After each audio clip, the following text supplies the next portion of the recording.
mais essa edição do programa Vejam Só. Hoje recebendo o doutor professor Rodrigo Silva. Seja muito bem-vindo, pastor. Muito obrigado, é um prazer estar com vocês de novo, com todos os telespectadores do programa Vejam Só. Realmente para mim é um prazer, todas as vezes que tenho a oportunidade de voltar aqui e ter esse bate-papo cristão com o irmão. Para nós é um privilégio. O senhor está de partida para a Turquia? Estou saindo, daqui eu já saio para o aeroporto e já viajo para a Turquia, daqui a 13 horas chego em Istambul. O que o senhor vai fazer lá? Dessa vez nós estamos indo com um grupo de pessoas e nós vamos visitar vários sítios arqueológicos, tanto na Turquia como na Grécia, vendo os caminhos de Paulo e depois as 7 cartas do Apocalipse, inclusive no lado grego, na ilha de Patmos, e dando aulas, por exemplo, quando estivemos na cidade de Corinto, explicando a epístola de Paulo aos Coríntios, dentro do sítio arqueológico de Corinto. Então, entendendo, por exemplo, o papel da mulher na igreja, o dom de línguas, o capítulo do amor, por que Paulo escreveu aquilo, ou seja, o contexto ajudando a iluminar as páginas da Bíblia Sagrada. Aleluia. Boa viagem para o senhor. Muito obrigado por ter aceito o nosso convite. O doutor Rodrigo Silva é membro da Igreja Adventista do Sétimo Dia. Há quantos anos, hein, doutor? Eu me batizei na igreja no dia 25 de fevereiro de 1984. Aí já dá para fazer as contas aí, né? Mas o senhor já nasceu numa família evangélica? Não. Eu me tornei adventista, sou o único da família e eu era antes católico, mas até gostaria de deixar claro que eu não gosto muito de uma nomenclatura que às vezes entre nós tem. Então você se converteu quando se tornou adventista? Não, eu era um católico convertido, né? Eu tinha ensinamentos e doutrinas que hoje eu discordo delas, mas quando eu tinha aquelas doutrinas, aqueles ensinamentos, eu orava, por exemplo, a oração da Ave Maria com a mesma sinceridade que eu faço uma oração hoje em casa. Então, considerando a minha sinceridade para com Deus, de acordo com o conhecimento que eu tinha, eu era convertido. O que os adventistas fizeram foi me dizer mais coisas do Deus que eu amava e não sabia. Então, de fato, me tornei membro da igreja em 1984 e estamos aí pregando até hoje, mas lembrando que o corpo de Cristo, que é a igreja de Cristo, é sempre maior do que a igreja a qual eu pertenço. Rodrigo Silva, autor dessa obra maravilhosa aqui, deixa eu mostrar na 2, Enciclopédia Histórica da Vida de Jesus, um livro enorme, né, com páginas em papel couché, ricamente encadernadas, com muitas fotos, figuras, diagramas, tem até o QR Code. É um negócio fantástico, a obra de uma vida. Sei que o senhor já escreveu muitos livros, né? Alguns deles a gente vai mencionar aqui, mas esse é o mais bonito de todos. Puxa, é verdade, que fala da vida do Salvador, principalmente por causa disso. Não, e ele traz uma riqueza de detalhes impressionante. Você vai ver, por exemplo, a foto de uma ilustração de como era a estrebaria, entre aspas, onde o Senhor Jesus nasceu, né? Negócio, e aí você vai entender por que não tinha lugar na hospedaria, aquela coisa toda. É muito interessante, é realmente um presentaço. Se você precisa dar um presente para alguém, esse é o presente. E em breve o Vejam Só vai sortear uma obra dessa para quem participa do quadro Vejam Só, quem assiste ao Vejam Só. Parabéns mais uma vez pelo trabalho. Obrigado, doutor Rodrigo. Agora, na matéria, o Zeca falou assim que a arqueologia vai nos ajudar a entender o Apocalipse. Dá para entender o Apocalipse? Bom, essa é a pergunta. Entender, devemos procurar, porque o próprio nome Apocalipse, ele vai na contramão do entendimento que muitas pessoas têm. Porque eu vejo 2 vertentes, geralmente. Alguns que pensam que o Apocalipse sempre é desgraça, tragédia. O mundo vê assim. O mundo vê assim. Ou outros que veem assim, coisa obscura que a gente não pode entender. E muitos pastores evitam pregar sobre o Apocalipse. Na verdade, a própria palavra Apocalipse, ela já nos dá a ideia de algo a ser buscado. Eu vou explicar para você que está em casa, vai ficar fácil você entender. Aula de grego de 1 minuto aqui no programa. Em grego, e quem já estudou grego sabe o que eu estou falando, você tem várias preposições. Ante é contra, não é? Epi é sobre. E a preposição apó significa para longe de, algo que está longe daquela situação, tá bom? Por exemplo, apóstolo, que é enviado para longe de, apoteótico, que está longe da terra, e assim por diante. Apóstolo significa enviado para longe? Enviado para longe. Ah, então, bom, Apostemi, aquele que se veste para ser enviado para longe. Seria interessante os apóstolos de hoje serem... enviados, tu dizes. Agora, tem uma outra palavrinha grega que eu queria falar também. Vou falar 3 palavras. Apó, que significa para longe de. Eu, significa bom. Por exemplo, eutanásia, boa morte. Eulália, boa fala. Eunice, boa vitória. Calipto significa sombra. Calipto é sombra. Então, eucalipto, boa sombra. Agora, se ao invés de falar eucalipto, eu falo apocalipto, para longe da sombra, para fora da sombra. O que está longe da sombra, o que está fora da sombra, está revelado. Revelação. Esse é o sentido da palavra apocalipse em grego, alguma coisa que está longe da sombra. Então, como o próprio início diz, apocalipse, isto Jesus Cristo, apocalipse de Jesus Cristo, que Deus lhe deu para revelar aos seus servos as coisas que em breve devem acontecer. Mas tudo bem que o título seja esse, mas está muito longe de ser, de as coisas lá estarem claras. Essa foi a minha, justamente o meu pontapé inicial para começar esse estudo, porque, pastor Heber, hoje eu vejo, sem querer ser panfletário na crítica contra ninguém, mas existe uma hermenêutica do Apocalipse que ela complica, porque é muito hermenêutica de jornal. É a Bíblia numa mão e o jornal no outro. Então aí cada hora aparece uma besta do Apocalipse. Aí tem uma hora que a besta é Nostradamus, outra hora a besta é Hitler, outra hora a besta é Saddam Hussein, outra hora é Bin Laden, agora estão falando que a besta é Emmanuel Macron. Quer dizer, cada hora tem, daqui a pouco vão falar que é o presidente Bolsonaro, os que são inimigos dele, né? Cada hora o Trump tem, já ocupou essa posição. Então cada hora tem. Então, primeira coisa que eu desconfio dessas hermenêuticas de jornal. Segundo lugar, vamos deixar que a Bíblia fale. E eu vou falar uma coisa polêmica que não é o meu assunto hoje. Se você quiser me chamar um dia para isso, eu posso participar. Tá chamado. Mas muita coisa que se fala de dispensacionalismo, por exemplo, é modismo. Lutero não falava de dispensacionalismo, nem Calvino, nem Zwinglio, nada na história da igreja. Isso foi uma coisa que surgiu na modernidade, principalmente na Guerra Fria, que queria demonizar Estados Unidos, demonizar a União Soviética e os comunistas. Então muita gente está pegando anacronismo. Vamos deixar que a Bíblia fale. Qual que é o princípio para interpretar o Apocalipse? Eu vou dar 4 chaves hermenêuticas fáceis, 4 códigos. Em primeiro lugar, deixe que o próprio livro interprete. Há passagens que o próprio livro interprete. Por exemplo, as águas nas quais viste que a mulher está sentada são muitos povos, nações e línguas. Pronto. Não precisa falar que a água ali é a camada de ozônio. Está ali falando. Ou o próprio livro da interpretação. Segunda chave hermenêutica, o resto da Bíblia. Por exemplo, a Bíblia sempre usa a mulher como símbolo do povo de Deus. E o Apocalipse bebem na Bíblia, como eu vou mostrar em algumas partes aqui. Não precisa ficar procurando longe. Terceira chave hermenêutica, olhar o contexto cultural do apóstolo João, greco-romano, as culturas da época, expressões idiomáticas que João usava. Não é que a Bíblia bebe nessas fontes, mas Deus comunica numa linguagem que as pessoas possam entender. Tá certo? E em quarto lugar, olhar a própria literatura judaica da época, porque João era um judeu acima de tudo. Então esses 4 elementos podem me ajudar a lançar luz em muitas imagens e símbolos, porque, por exemplo, se o Apocalipse fosse escrito hoje, certamente Deus usaria uma pomba para simbolizar a paz, uma pomba branca, porque todos nós já temos a pomba branca. Pode ser um espírita, pode ser um católico, pode ser um testemunho de Jeová, um presbiteriano, um adventista, um ateu, viu pomba branca, pensou em paz. Deus, então, se desse a visão hoje, ele usaria o símbolo de uma pomba branca. O que eu tenho que fazer, então, é voltar no passado e tentar decodificar alguns daqueles símbolos, como eu pretendo dar alguns exemplos hoje aqui. Perfeitamente. Quanto tempo ainda tem nesse bloco, dona Angélica? E a arqueologia serve como ferramenta para fazer isso? Com certeza. Na verdade, eu chego a dizer que a arqueologia é uma ciência, uma ferramenta hermenêutica negligenciada em muitos seminários de teologia e em muitos manuais de hermenêutica bíblica, de exegese.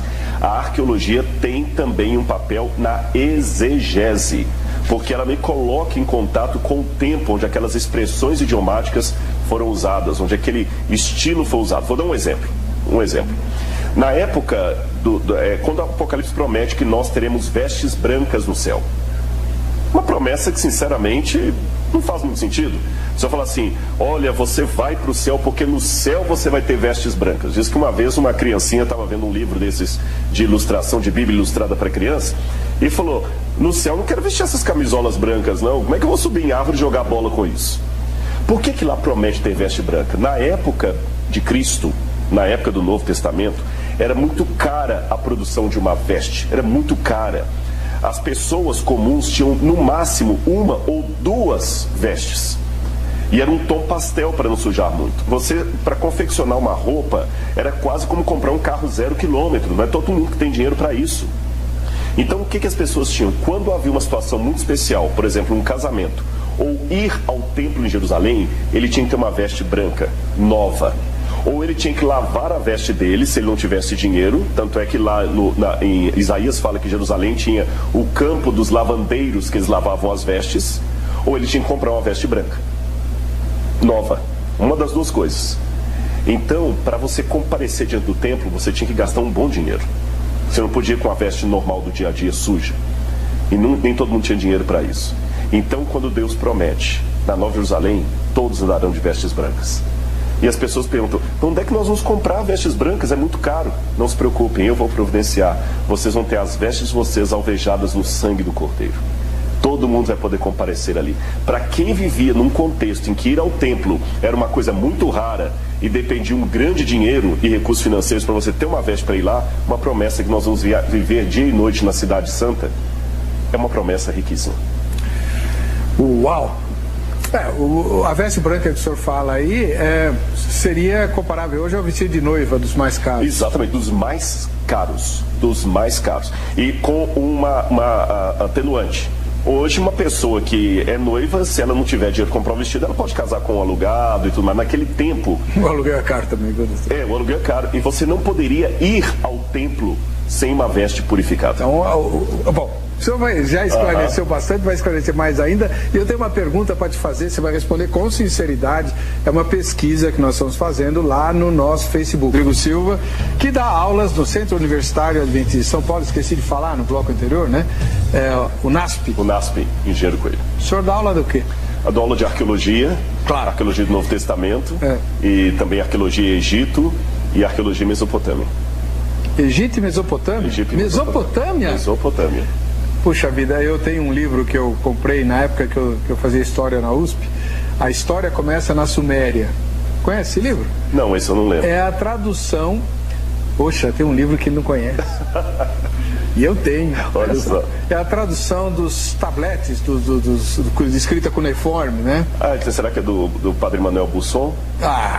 Porque o Padre Manuel Busson era o único assiriólogo do Brasil, faleceu, era professor da PUC do Rio de Janeiro.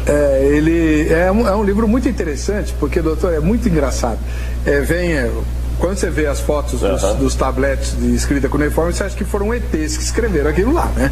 Você não entende, você não sabe nem se está de cabeça para baixo, começa daí. Quando você lê a tradução, eles tratam de problemas iguaizinhos os nossos de hoje. O dia a dia da sala de aula de Ur dos Caldeus. Isso! O senhor conhece o livro. É que a gente trabalha com tradução de tabletes cuneiforme. É incrível, mas é como se fosse hoje. Parece que os problemas humanos não mudam. Lá no NASP nós temos o Museu de Arqueologia Bíblica, o único da América do Sul. E uma vez eu ganhei de presente um tijolo que alguém trouxe do Iraque, que tinha esses desenhos na visão da pessoa. E eu traduzi o nome de Nabucodonosor e do pai dele lá. E fizemos a datação do tijolo na USP, e é original. E eu sou Nabucodonosor, rei da Babilônia, está tudo direitinho ali em acadiano. Que coisa linda. Cheguei a arrepiar, né? Está lá. E foi visto por Daniel aquilo ali. Que coisa. Daniel olhou aquilo? Com certeza. Que bênção. Amém. Ai. Eu sei que não tem nada a ver, mas só por curiosidade, aquelas palavras que foram escritas na parede do palácio lá eram em hebraico? Provavelmente eram em neo-acadiano, porque, como fala lá, Daniel fala tekel, vê o farsim ali está em aramaico. O aramaico, a língua acadiana, era a língua universal da época, por isso que os judeus voltaram falando aramaico. Então, provavelmente foi escrito em aramaico, que era o neo-acadiano, que era a língua da Babilônia e, ao mesmo tempo, a língua franca, como o inglês é hoje. É como se os brasileiros agora estivessem como cativos nos Estados Unidos e Deus desse uma repreensão, escrevendo em inglês, porque é a língua não só da América, mas todo mundo usa o inglês como língua franca. E assim era a língua da Babilônia. Entendi. Bom, doutor, o Apocalipse foi escrito por João na ilha de Patmos? Provavelmente, grande parte do livro foi escrito na ilha de Patmos. A tradição patrística diz que João teria provavelmente um auxiliar com ele ali, que ajudava a escrever algumas coisas. E o grego do Evangelho de João é muito diferente do grego do Apocalipse. Dá a intenção que no Apocalipse realmente foi escrito com a ajuda desse amigo e numa situação meio complicada, e o Evangelho não. O Evangelho foi com um grego mais erudito. Aliás, o grego do Apocalipse é um grego com erros até gramaticais. Você vê que foi feito sob grande pressão, em situação inóspita, em situação longe do adequado. Agora, Patmos é uma ilha que existe até hoje. Até hoje. Ela fica na Grécia. A existência de Patmos ajuda a explicar alguma coisa do Apocalipse? Ajuda? Quer um exemplo? Sim. Quando você vai à ilha de Patmos, você nota que até hoje a ilha, como toda ilha, cercada de água por todos os lados, a ilha de Patmos não tem fontes d'água. Não tem fontes d'água. É uma ilha vulcânica. Então praticamente não tem plantação de nada lá. Não dá para ter gado em Patmos, não dá para ter ovelhas, não dá para ter cavalos. É uma ilha inóspita. Até hoje, grande parte tem um pouco de água na ilha, para não dizer que não tem nada, mas não dá para alimentar uma família. Então eles trazem até hoje água do continente para a ilha. E as pessoas que moram na ilha de Patmos vivem do comércio, do turismo. Porque não Graças a João, né? Graças a João, senão nem isso teria. É uma ilha grande, mas não tem. Então, na época de João, bastava deixar uma pessoa ali e acabou. Ele estava cercado de água por todos os lados. Os romanos traziam água de vez em quando, jogavam para eles com comida. Não dava para plantar na ilha, não dava para colher. Então era uma rocha vulcânica, solitária. Não há minas de ouro ou de diamante, como alguns pensam que João ficou trabalhando em minas. Tem gente que pensa o João assim, ali escavando. Não. Era uma prisão como se fosse um exílio político. Agora imagine a tristeza de João olhando aquela água em torno ali, saudade de casa, da comida dele, dos irmãos dele, humilhado, numa prisão. E aquela água em volta mostrava todos os dias quão longe ele estava de casa, quão longe ele estava dos seus queridos. Nesse contexto, faz sentido ele falar: vi novo céu e nova terra, porque o primeiro céu e a primeira terra passaram e o mar já não existe. Percebeu? Aí o pessoal fica discutindo se vai ter praia na nova terra, se não vai ter praia, né? E o mar já não existe. Quer dizer, isso que me aprisiona aqui, que me separa dos meus queridos, não haverá mais. A riqueza que sobe. Quando eu comecei a pegar não só o Apocalipse, todos os livros da Bíblia, mas aqui o Apocalipse é a nossa temática, e colocando sobre o pano de fundo do contexto histórico, algumas passagens saltam aos olhos de uma maneira tremenda. Agora, o João escreve o Apocalipse para 7 igrejas, certo? É um livro profético, e como é que a arqueologia que lida com o passado pode ajudar a lançar luz sobre o que vai acontecer no futuro? Boa pergunta. Para ilustrar isso, eu gostaria de mostrar 2 slides. Vou mostrar o primeiro aqui, apenas para referência de quem está em casa poder entender. Esse livro aí foi escrito por Friedrich Leuck. É um autor alemão, Friedrich Leuck, que no século XIX usou pela primeira vez a expressão apocalíptica para estudar a literatura apocalíptica. E ele foi um dos primeiros que conceituou o que seria um apocalipse. Depois dele teve encontros nos Estados Unidos, do SBL, e o entendimento é o seguinte, que o apocalipse começou primeiro como um movimento de revolta contra pessoas dominantes e para confortar o povo. Depois tornou-se um gênero literário e finalmente um modo de entender a história. Então é bom que a gente entenda que tem até uma diferença entre apocalipse e profecia.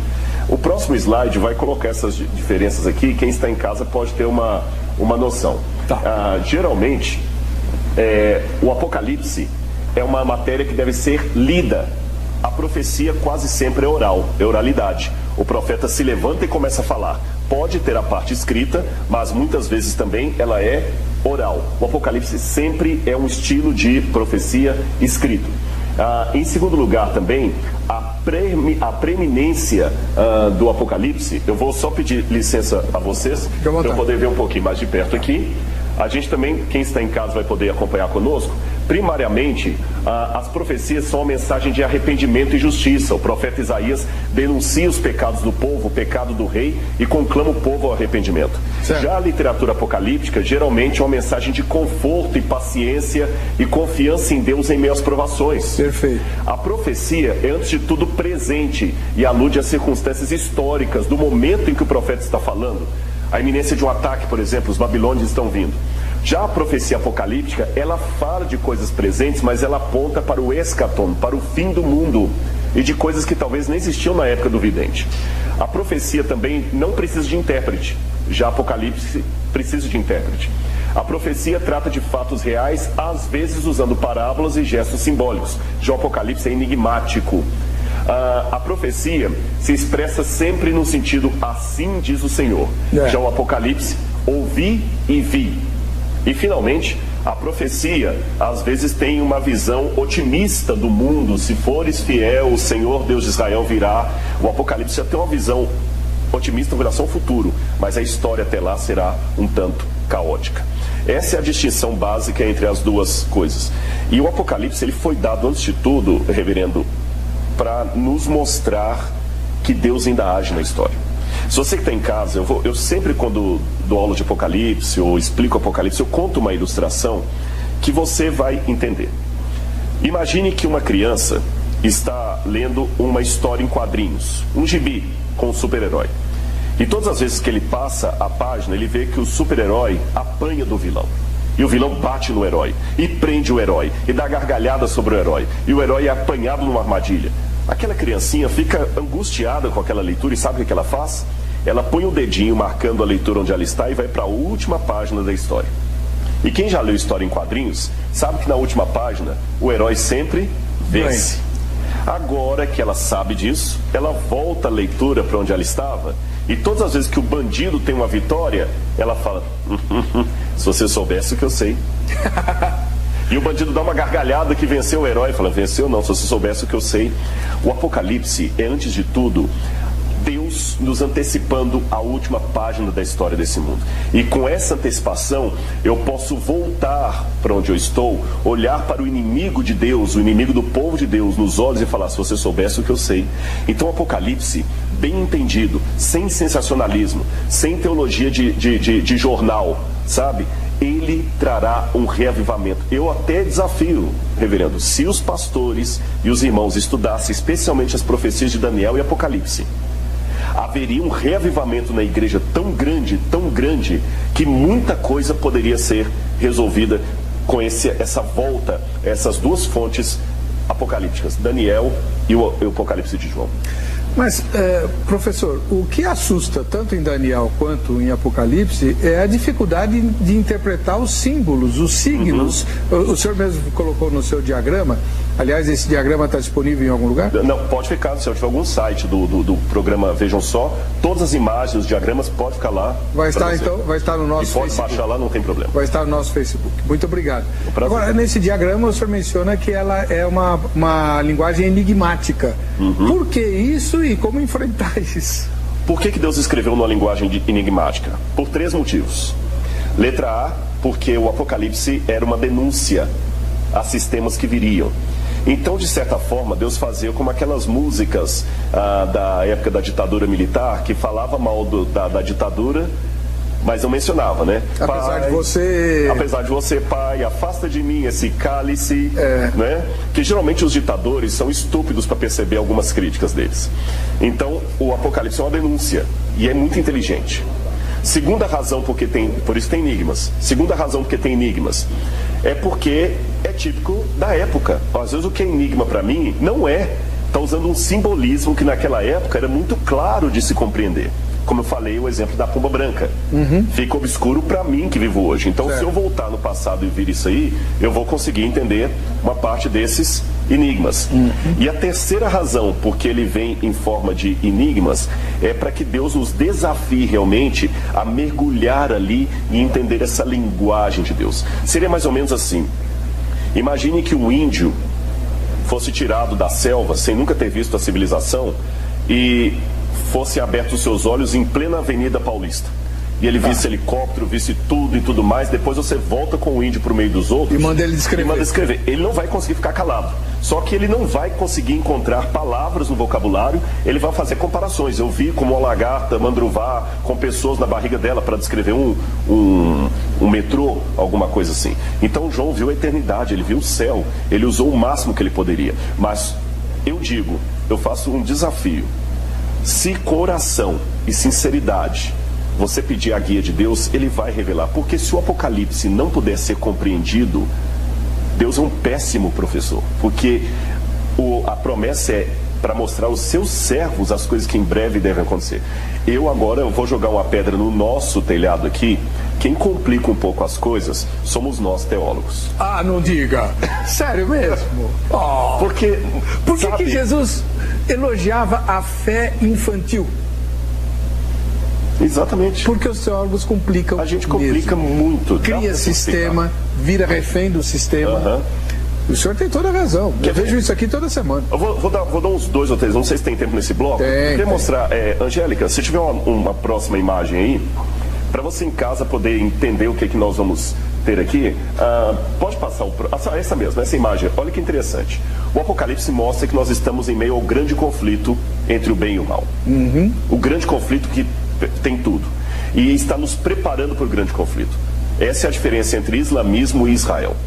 Islã significa submisso a Allah, submisso a Deus. Israel é o homem que luta com Deus, que fala de Jacó. Por que Deus luta? Porque estamos numa guerra cósmica entre o bem e o mal. E não se treina um soldado jogando dama com ele. Por isso que Deus dá provações às vezes. Não é que Deus tem prazer na nossa dor, é para nos treinar. E nesse conflito é interessante que o diabo, ele não é um opositor a Deus no sentido preto no branco. O diabo é uma caricatura de Deus, ele imita a Deus, mas por paródia. E o Apocalipse é um espetáculo paralelo de Satanás. Veja bem, você tem o cordeiro que foi morto e está sentado no trono de Deus. Certo. Você tem a besta, que tem uma das cabeças também ferida de morte e que está sentada no trono do dragão. Certo. Você tem o selo do Deus vivo colocado na fronte dos 144 mil. Você tem a marca da besta colocada também ali. E por que a marca é colocada na testa e na mão? O que Deus ordenou aos judeus no Antigo Testamento? Coloque diante dos seus olhos por frontal e na sua mão a marca da lei de Deus. O Shema Israel, exatamente, o Tefilim, né? Shema Israel, Adonai Eloheinu, Adonai Echad. Ouve, ó Israel, teu Deus é único. E lá a besta faz a mesma coisa, coloca uma marca na testa e na mão. Puxa, eu nunca tinha pensado nisso. As 2 testemunhas mártires que você tem no Apocalipse lá, e você tem 2 bestas. Você tem a mulher vestida de sol e você tem a mulher adúltera. Você tem as 3 mensagens angélicas de capítulo 14 e você tem os 3 espíritos imundos do Armagedon. Eu dei apenas ali a guisa de ilustração, então você entende o espetáculo paralelo de Satanás. E tem mais uma próxima foto aí. Olha aqui, por exemplo, esse aqui, já que falou das 7 igrejas, é um exemplo de um Apocalipse da época de João. Então vou revelar uma coisa que talvez muita gente em casa vai se surpreender. Há mais de um Apocalipse, mas nem todos foram inspirados por Deus. O Apocalipse da Bíblia usa um gênero literário chamado Apocalipse, mas nem todos os Apocalipses foram inspirados por Deus. Como, por exemplo, a Bíblia tem poesia. Então, mas também a poesia que não é inspirada. Então Deus usou um estilo que o povo podia entender. E nos Apocalipse de modo geral, como esse que apareceu na tela aí, que é chamado o Apocalipse dos Animais, a história do mundo era sempre contada em partes. E eles pegavam, por exemplo, trechos do passado e do futuro, do passado e do presente. Então contavam em capítulos a história do povo de Deus, mas de que maneira? Usando emblemas. Aparecia primeiro um leão, depois um outro animal, e cada coisa daquela era um emblema. Às vezes também fazia discursos. O discurso número 1 era o período X da história, o discurso número 2 o outro período. Ou num evento parece o vento, depois o sol. E sempre era a história do povo de Deus em capítulos. Por isso que João começa com 7 cartas às 7 igrejas, que é a história do povo de Deus contada em capítulos. Só que a diferença é que ele conta desde o período dele até a volta de Jesus. E pode olhar que em cada uma das cartas existe sempre uma advertência ou promessa de Cristo. Eis que venho sobre ti. conserva o que tens até que eu venha. Se não cuidares, virei até ti. Todas as igrejas, virei até ti. Virei como ladrão. E quando chega em Laodiceia, não fala virei, eis que estou à porta e bato. Laodiceia é o último período da história do povo de Deus. E quando você vai estudar a carta de Laodiceia, por isso que Apocalipse não foi escrito só para 7 igrejas, foi para todas as igrejas. Aquelas 7 que estavam na Ásia representavam todas as igrejas, e Deus usou como símbolos de 7 períodos da história da igreja cristã. E curiosamente é assim que interpretaram Lutero, Calvino, os grandes protestantes. Eu vou falar uma coisa aqui. Escola historicista. Historicista. Eu vou falar uma coisa aqui. Eu sei que há muita pedrada sobre o Vejam Só por trazer adventista aqui, porque a gente aceita, não sei o que e tudo mais. Mas com todo respeito, o que eu estou resgatando é coisa que os protestantes antigamente tinham. Então, se hoje eu não acredito no arrebatamento, desculpa, eu estou em boa companhia, porque tinha um monte de outros no passado também que não... Arrebatamento pré-tribulacional. Pré-tribulacionista. Então tem muita coisa que é modismo moderno e que hoje campeia, mas vamos voltar às fontes, vamos ver como é que aquilo foi interpretado ao longo da história do cristianismo. Isso é uma coisa que eu inventei hoje ou tinha no passado.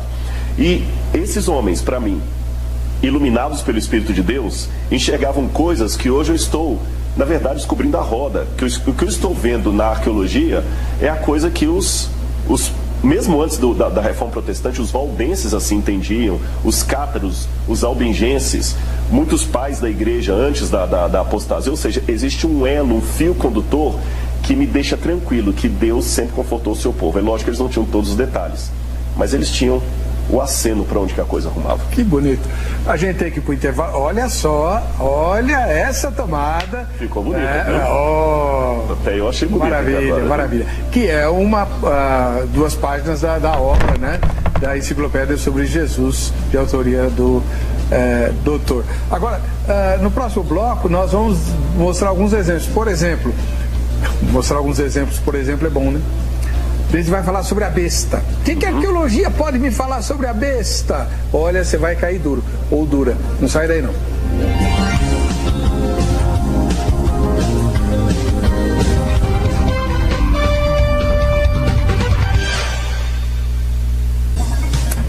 Opa, outra tomada maravilhosa. Olha lá, que arco é esse aí? Isso aí na cidade de Corazim. Ai de ti, Corazim? Não, desculpa, isso não é Corazim, falei errado. Isso aí é Cesareia Marítima. É Cesareia Marítima, tá o mar Mediterrâneo lá no fundo. Herodes tinha um palácio lá, né? Herodes tinha um palácio, exatamente, onde Paulo, inclusive, dali que ele é julgado, e dali ele vai para Roma, né? Preso. Tá, foi lá que Félix e o fez, exatamente, lá. por pouco, e Agripa, por pouco me persuades a ser cristão. O doutor Rodrigo, vamos voltar a falar do Apocalipse e da arqueologia. O senhor ficou nos devendo alguns exemplos. Então, eu até combinei com o pastor Heber, eu vou passar para vocês algumas fotos agora devido ao tempo, mas que podem ilustrar algumas passagens. Então vamos ver a próxima que nós temos aqui. Essa aqui é uma pedra interessante, essa é a base do deus Aion. O deus Aion era cultuado em Roma na época de João. E os gregos amavam o deus Aion. E eles sempre falavam dos deuses como Aion, como sendo aquele deus que era, é e será. Pausânias falava de Zeus nessas palavras. Zeus Zeus Estim, Zeus Esetai. Zeus era e será. E esse Aion também é colocado ali que ele é o Kraton, que ele é o poderoso e tudo mais. Como João escreve para um povo que estava minado dessa propaganda herética, João corrige, e o próprio Jesus, na verdade, corrige. Eu sou aquele que era, que é e que virá, e não aquele que será, aquele que virá. Por quê? Porque os gregos também acreditavam que esse Aion, ele era um deus, e Zeus também, imutável, ele não podia mudar. O Parmênides, a escola eleática, dizia que Deus não muda, nele não há mudança. Ele é estático, ele não muda de jeito nenhum, ele é livre de movimento, ele não se move. Mas o Deus da Bíblia não. O Deus da Bíblia, ele não muda o caráter dele, não muda os propósitos dele, mas ele se movimenta. Então não é aquele que é, que era e que será. É aquele que era, que é e que virá. Ele não se movimenta no outro sentido, senão em direção ao seu povo. E é interessante que enquanto naquele pedestal lá, ainda é chamado de Kraton, poderoso, aqui Jesus aparece assim: aquele que é e que será o Todo-Poderoso.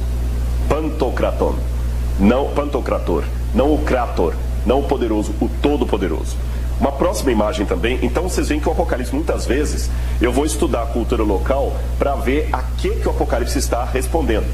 Esse aí é uma revista da Biblical Archaeologist e uma revista de Ward e Dalia, que são relatórios arqueológicos descobertos nos anos 60.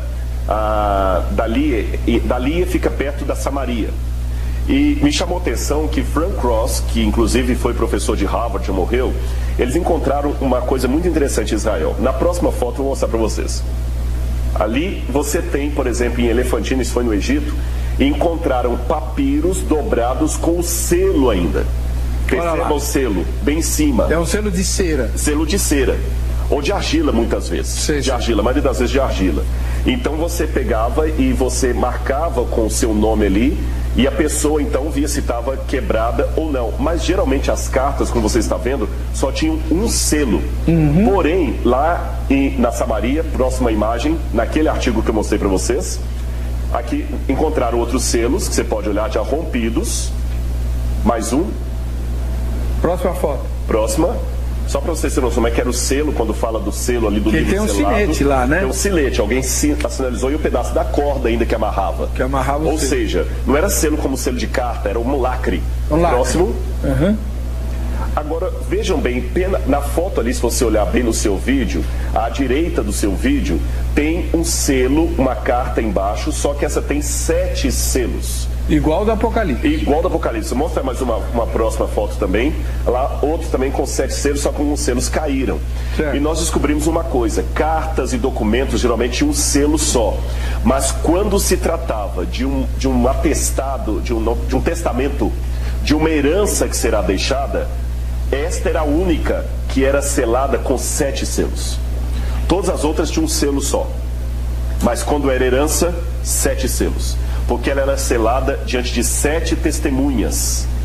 E aquela herança, aquela carta da herança, aquele testamento, só poderia ser aberto na presença do único e legítimo herdeiro. Ou herdeiros no plural, se houvesse mais de um.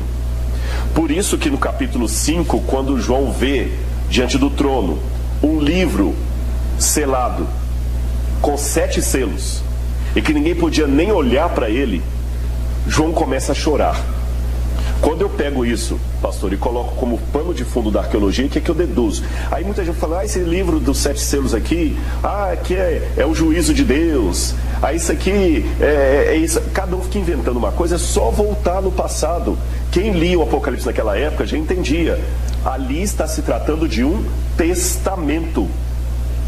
E se João chorava, é porque ninguém era digno de abrir.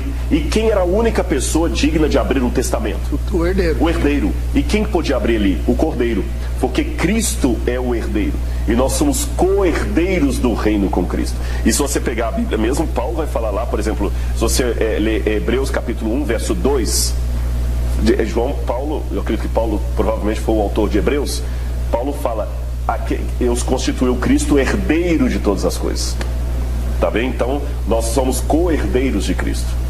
Não ficou claro assim desse jeito? Então, o livro selado com 7 selos não é um livro de profecia, é um testamento, É um testamento de Deus, mas é interessante que o testamento, na época de João, ele tinha que ser aberto diante das cada testemunha tinha que testemunhar o evento do lacre daquilo. Certo. Por isso que cada vez que ele quebra um lacre, acontece uma coisa.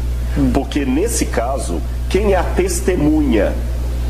Só é a igreja. Certo. Por isso que, novamente, nós temos eventos que vão acontecendo durante todo o período da história do povo de Deus. Cada vez que quebra um lacre, é como se um testemunho mostrasse que Cristo realmente comprou o mundo para o seu povo, para a sua igreja. Por isso que aparece um cavalo, um cavaleiro. Eu teria que ter mais tempo para explicitar tudo isso, que tem uma referência ali com o livro de Zacarias. Agora, a gente falou da besta, né? O que mais suscita curiosidade entre os crentes hoje, acho que sempre, né? É a identidade da besta, ou como interpretar a besta de Apocalipse 13. Vamos pegar por etapas.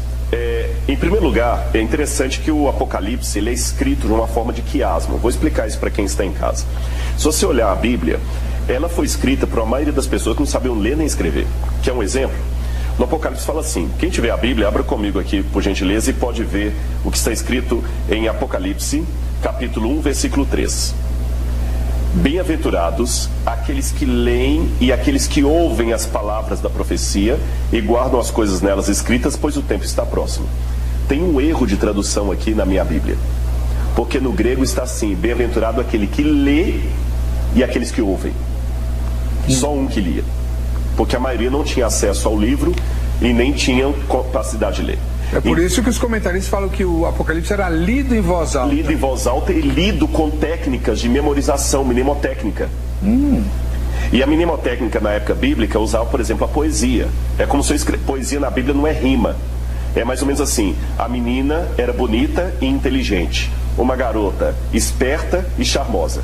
Eu falei a mesma coisa com palavras diferentes. Se você olhar na sua Bíblia, o Salmo é todo assim, né? Você pode olhar, os salmos são sempre frases paralelas. E o quiasmo é quando você pega um paralelo aqui, aqui, vai juntando. E vai fazendo. Pode olhar, por exemplo, as 7 cartas têm promessas que apontam para o final do livro. Ao vencedor, dali que se assente no trono de Deus, que coma da árvore da vida, que beba da água do rio da vida. Tudo vai fechando, fechando, fechando. E quando fala da besta, o pessoal fica preso só na besta. Vamos olhar o contexto maior. Aparece primeiro um dragão. Certo. Uma mulher vestida de sol e 2 bestas. Certo. Agora, vamos pegar o enredo. A mulher é o povo de Deus. E o dragão sempre era o símbolo máximo do mal. Sempre o símbolo máximo do mal. E eu tenho que explicar esse dragão para entender a besta. Passa o próximo slide e você vai ver o que nós temos ali. Vamos ver aqui. Olha aí. Isso aqui é desde a época do Antigo Testamento. Isso aqui é um selo ugarítico, onde você tem um deus pagão, o deus Yam, às vezes aparece como sendo Baal, às vezes como sendo Yam, lutando contra um dragão de 7 cabeças. É mesmo. E ele está cortando a cabeça de um dos dragões. Esse dragão é chamado de Lotan, ou também conhecido como Leviatã, a serpente do mar. E é um encontro que desde a época do Antigo Testamento já havia uma ideia do mal máximo representado por 2 monstros. Um que sai da terra, outro que sai do mar. Tá brincando? Sim. Inclusive, eu deduzo, isso aqui eu não posso provar, é uma ideia minha, que isso vem da tradição adâmica. Porque Adão recebeu a história da redenção. O evangelho foi pregado para Adão. E Adão contou para os seus filhos, que foram passando de geração em geração, e foi deturpando, porque ninguém falsifica uma nota de $7. Você pode inventar uma nota de $7, você não falsifica. Você falsifica o que é verdadeiro. Por isso que eu encontro no mundo pagão muitas coisas que eu encontro na Bíblia também. E se você ler em casa, o texto, por exemplo, de Isaías, capítulo 27, verso 1, você vê que é interessante. Olha o que diz Isaías 27, verso 1. Naquele dia, o Senhor castigará com a sua dura espada o grande e forte dragão. O dragão aqui é o Leviatã. A serpente veloz. O dragão, a serpente sinuosa. E matará o monstro que está no mar. A mesma coisa aparece, você pode ler em casa depois, no Salmo 74, 13 e 14. Então, enquanto os pagãos diziam que Iam lutava e cortava a cabeça do dragão do mar, que era o símbolo do mal, a Bíblia fala que quem pode fazer isso é o Deus de Israel. No livro de Jó, o livro de Jó termina de uma maneira interessante. Deus começa a fazer perguntas para Jó. Onde é que você estava quando eu fiz isso, quando eu fiz aquilo? E no final, o que Deus mostra? Deus batalhando contra 2 monstros. O Behemoth e o Leviatã, que traduziram como crocodilo e como hipopótamo. O monstro do mar e da terra. Este mesmo quadro do grande conflito volta para o Evangelho de João. Então, por isso que ele vê 2 monstros, um do mar e outro da terra. Mas qual a identidade desses monstros? Pode mostrar o próximo slide aí? É interessante que o paralelo, já que eu falei que o Apocalipse tem paralelo, João vê no capítulo 12 uma mulher vestida de sol. Certo. Mas quando ele vai para o capítulo 17, ele vê uma mulher de novo, que faz paralelo, e ele vê a besta de novo. Que a mulher vestida de sol fugiu para o deserto e não sabe o que aconteceu, mas sabe que a besta foi ao deserto perseguir a mulher. Quando ele vai para o capítulo 17, ele vai ao deserto. E o que ele vê? A besta novamente e a mulher, mas dessa vez estranhamente montada na besta. E o próprio livro do Apocalipse, você pode ler em casa, ele fala sobre quem seria essa mulher. Apocalipse capítulo 17, perdão. Bom, por causa do tempo, eu vou só citar aqui Apocalipse capítulo 17, diz assim, verso 16: falou-me ainda, as águas que viste sobre as quais a meretriz está sentada são povos, nações, línguas e povo. Verso 18: a mulher que viste é a grande cidade que domina sobre os reis da terra. E essa mulher estava montada na besta. Curioso, se você ler o capítulo 12 e 13, você vai ver o seguinte quadro: uma mulher vestida de sol que é perseguida pelo dragão. O dragão não consegue alcançar a mulher, ele manda a besta que sai do mar atrás da mulher. E a besta vai ao encalço da mulher no deserto. E a grande pergunta é, pegou ou não pegou? A cena congela. Quando vai ao Apocalipse 17, vem um dos 7 anjos que tem as taças da ira de Deus e fala assim: mostrar-te-ei o julgamento da grande meretriz. E quando João chega até o deserto, tem uma expressão e fala o seguinte: quando a vi, admirei-me com grande espanto. Pastor, João já tinha visto o diabo, ele já tinha visto o céu. Por que só agora ele admirou com grande espanto? Eu falo com você por quê. Porque a mulher que ele viu vestida de sol pura, com a coroa das 12 estrelas, agora ele vê a mesma mulher montada numa besta escarlata, repleta com o sangue das testemunhas de Cristo. O que João viu? Uma grande apostasia do povo de Deus. E essa apostasia seria com quem? Ele fala, a mulher é a cidade que domina sobre os reis da terra. Qual cidade na época de João dominava sobre os reis da terra? Roma. Roma. E a mulher no Apocalipse 17, ela está assentada sobre 7 colinas. Volta a imagem da moeda. Olha a moeda de Vespasiano, que destruiu Jerusalém no ano 70. Você tem Vespasiano de um lado, e do outro lado você tem uma mulher sentada sobre 7 montes. E o Apocalipse fala, a mulher que se assenta sobre 7 montes. Roma. Escrito Roma ali. Escrito Roma. E fala, essa mulher que você viu montada na besta é a mulher que domina sobre os reis da terra. E mais além, mostra mais um próximo, por gentileza. Esse texto ugarítico traz um hino ao deus El e fala da esposa de El. E chamava-se Áshera, ou Azera, como aparece em português. Áshera, ou Azera, vou mostrar a foto dela para vocês. Era a divindade, pode mostrar a próxima, era a divindade pagã que o povo de Israel mais cultuava nos momentos de idolatria e apostasia. Eles sempre corriam para essa mulher, tá vendo ela segurando os peitos? Sim. Mas nota que ela não tem pés. Não. Por quê? A Azera ou Áshera, ela não tinha pés para andar, ela precisava se locomover. Próximo slide. Aqui tem várias imagens dela. Muitas dessas, eu tenho algumas dessas estátuas no nosso museu. Certo. Foram encontradas em assentamentos judaicos. Ela é a rainha do céu. Rainha do céu. A rainha do céu que menciona Jeremias. A apostasia dos cultos de Baal sempre é atrás dessa mulher. Tá vendo que ela não tem pé? Certo. Por quê? Próxima foto. Ela sempre precisava montar como uma prostituta num animal de carga. Sempre. Mais uma foto. De novo, outra foto de Áshera montada no animal de carga. E aquele hino de El fala o seguinte: entra no templo de El a grande Áshera, e ela dá o seu vinho para todos os reis da terra, e todos bebem e embriagam com o vinho da grande Áshera. Quem pode pelejar contra ela? Essa Áshera era o grande tendão de Aquiles da apostasia do povo de Israel no passado. Quando João viu a mulher montada na besta, ele lembrou de Áshera, ele lembrou das apostasias do passado, e Deus falou com ele: João, o que aconteceu no passado vai acontecer de novo no futuro. Com os cristãos agora. Com os cristãos. Eles também vão se juntar. E com quem, Senhor? Com a mulher, com a cidade que domina sobre os reis da terra. E quando o cristianismo se juntou com Roma e trouxe toda a apostasia que se estendeu durante a Idade Média, Idade Moderna, ali se conflagrou o que seria a besta do Apocalipse. O que Paulo falou, a volta de Cristo não se dará sem que primeiro venha a apostasia e seja revelado o iníquo, o filho da perdição.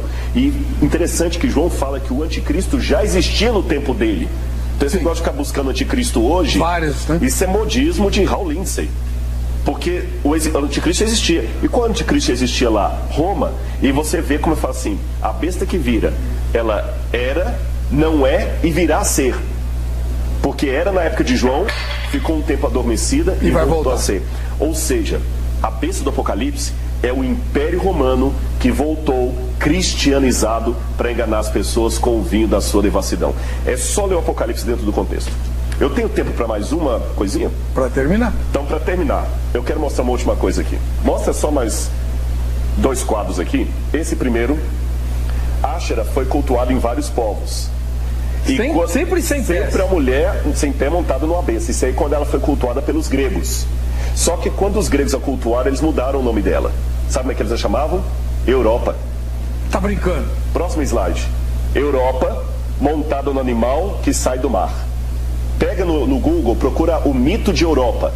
Então o João viu que estava falando de algo relacionado à Europa. E a gente sabe que a apostasia começou quando a igreja se juntou com Roma na Europa. Quem lê história entende. E o último quadro que eu queria mostrar é esse próximo aqui, que para mim é o mais sensível. Mostra o próximo, por favor, Angélica. Mas pode passar mais. Esse. Reverendo Weber, essa coluna foi encontrada em Jerusalém em 2018. O ano passado? 2018, ano passado. Ela foi encontrada num bairro, eles estavam fazendo uma manobra de rua, encontraram a coluna, e na coluna está escrito o nome Hanania ben Dodelu le Yerushalayim. Ananias, filho de Dodelo, de Jerusalém. Por quê? E o mais incrível, 2000 anos. Jerusalém escrito em hebraico de 2000 anos, como uma criança judia pode ler hoje. Mas por que alguém escreveu o nome dele de Jerusalém numa coluna? Nos tempos bíblicos, havia o costume que quando você ajudava a erguer uma sinagoga ou alguma coisa do templo, você tinha o privilégio de escrever o seu nome na coluna da sinagoga, da casa de oração ou do templo. Até os pagãos tinham esse costume. Em Cafarnaum, por exemplo, na sinagoga tem uma inscrição lá dos filhos de Mônimos que ajudaram a erguer aquela coluna. Então essa coluna diz que esse Dódelos, esse Ananias, filho de Dódelos, ajudou a construir talvez algum santuário para Deus, uma sinagoga, ou quem sabe o próprio templo de Jerusalém, e por isso teve o privilégio de ter o seu nome, o da sua família e da sua cidade escrito ali naquela coluna. Eu vou para o Apocalipse. Ah, não. Fala. É lindo ao vencedor, demais isso. E eu termino com essa palavra aqui. É muito lindo isso. Apocalipse capítulo 3, versículo 12. Ao vencedor, faloei coluna do santuário do meu Deus, e daí jamais sairá. Gravarei também sobre ele o meu nome, o nome do meu Deus, e o nome da cidade do meu Deus, a Nova Jerusalém, que desce do céu, vinda de Deus, e o meu novo nome. E o meu desejo para você que assiste o programa Vejam Só, é que você ajude a construir o reino de Deus nessa terra, e que nós dois aqui, que estamos na TV, e você que está assistindo de casa, temos o privilégio de ter o nosso nome escrito nos fundamentos da Nova Jerusalém de Deus. Porque Deus podia fazer tudo sozinho, mas Ele prefere contar conosco. Isso é um grande privilégio. Isso é forte demais, doutor. Isso me emociona. Mas é para emocionar. É pregação. Apocalipse é pregação, é conversão. Lê o versículo de novo. Não é lindo demais? Põe a foto da coluna. Põe a foto da coluna. Ao vencedor, faloei coluna no santuário do meu Deus, e daí jamais sairá. Gravarei também sobre ele o nome do meu Deus, e o nome da cidade do meu Deus, a Nova Jerusalém que desce do céu, vinda da parte do meu Deus, e o meu novo nome. E novo nome é nova realidade, nova vida. Meu Glória Senhor, Deus nos fez construtores do reino. Do reino. Parceiros. Qualquer coisa menos do que isso não é cristianismo. Uau! Bom, doutor Rodrigo, o senhor me emocionou. Glória a Deus por isso. Realmente a arqueologia é como ouvir Deus falando. É isso mesmo. É o evangelho que vem das pedras. O evangelho que vem das pedras, as pedras clamando. Amém. Eu louvo a Deus por esse privilégio e agradeço muito a vocês que dão essa oportunidade de testemunhar isso aqui. Quem agradece? As fotos podem colocar, a verdade de Deus não tem copyright, está lá, o que quiserem está à disposição. Sou um servo aqui. Amém. Vamos ver o resultado final da enquete? Final não, parcial, né? Vamos lá? A maioria pensa como eu, tenho muitas dúvidas, mas várias delas agora foram dirimidas, né, com essa entrevista. E todo o material que aqui você assistiu fica à disposição no nosso Facebook. Muito obrigado, doutor. Boa viagem. Eu que agradeço, muito obrigado. Deus abençoe e esperamos o senhor. Com o coração dos irmãos. A gente se vê no próximo Vejam Só. Você já adquiriu o audiolivro Perguntas Complexas Simplificadas do professor Leandro Quadros? 27 perguntas são respondidas de forma clara, simples e objetiva. Ótimo para ouvir no carro ou presentear um amigo. Adquira também o curso de homilética do professor Leandro Quadros e aprenda técnicas de como pregar e dar estudos bíblicos com mais eficiência e de uma maneira a impactar a vida das pessoas. Prepare-se e prepare a sua igreja para proclamar o Evangelho de maneira sólida. Perguntas complexas, simplificadas e curso de homilética do professor Leandro Quadros. Peça já o seu. Ricardo Oliveira, proclamando as boas novas do reino. Lembre-se, a verdade sempre vence.